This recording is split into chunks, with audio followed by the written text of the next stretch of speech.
السلام عليكم ورحمة الله وبركاته. اخواتي وحبايبي اللي واقفين جنبي بيدعموني جدا جدا. اول حاجة عايز اسمع الصلاة على النبي، اللهم صل وسلم وبارك على سيدنا محمد. انا طالع النهارده عايز اوصل الفيديو ديتي المليون مشاهدة، عايز الفيديو ديتي يتنشر على اوسع نطاق. الفيديو بتاع النهارده يا اصحابي اللي واقفين جنبي ما تدعموني، الفيديو ديتي لكل الشباب ولكل اي واحد ترك الصلاة.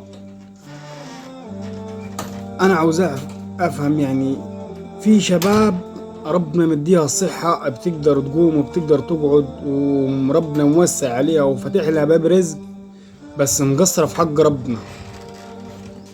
ازاي مقصرة في حق ربنا؟ مقصرة في حق ربنا من ناحية الصلاة. ده ربنا سبحانه وتعالى يعني طلبش مننا غير 5 مرات بس في اليوم ان احنا نزوروه.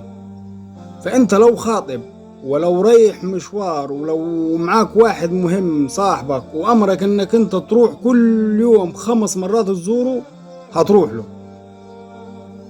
فبالك لما ربنا سبحانه وتعالى يناديك 5 مرات في اليوم وانت ما قدرش تلبي له طلبه، ده يبقى مقصر في حق ربنا سبحانه وتعالى. يعني انا مثلا واحد من ضمن الناس، راجل تعبان يعني الله ما يوري لحد المرض، وربنا ان شاء الله ما يوريكم اي حاجه عفشه في جسمكم. انا رغم عن ذلك اوقات بصلي وانا وقاعد في التوك توك، طول ما انا متوضي وعلى وضوء بصلي وانا وقاعد في التوك توك.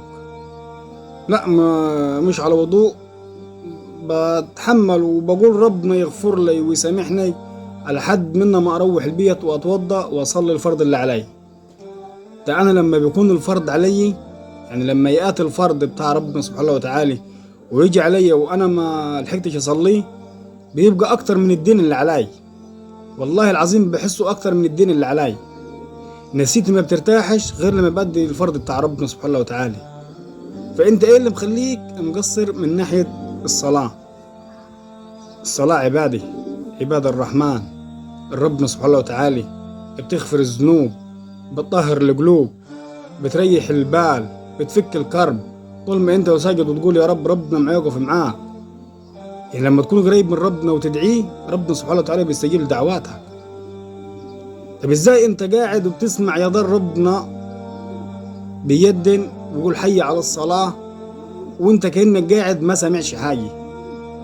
يبقى عايز ازاي ربنا سبحانه وتعالى يغفر لك ذنوبك ويوسع عليك ويرزقك بالذرية الصالحة ويرزقك بالزوجة الصالحة ويرزقك بالعمل الواسع ويرزقك بالخير الواسع؟ انت مقصر في حق ربنا. لكن انت لو وقفت واستعذت من الشيطان الرجيم ونويت الصلاة، ده البني ادم لما بيصلي من الوضايا وشه بينور، وشه بينور من الوضايا. فبالله عليكم، بالله عليكم حافظوا على الصلاة. الصلاة اهم حاجة في الدنيا، والله ما في اوعر من عذاب الصلاة يوم الاخر. فانت حاول على قد ما تقدر حافظ على الصلاة وما تقصرش في حق رب. وبالله عليكم، بالله عليكم حاولوا تشيروا الفيديو ديتي على قد ما تقدروا، على قد ما تقدروا. والسلام عليكم ورحمة الله وبركاته.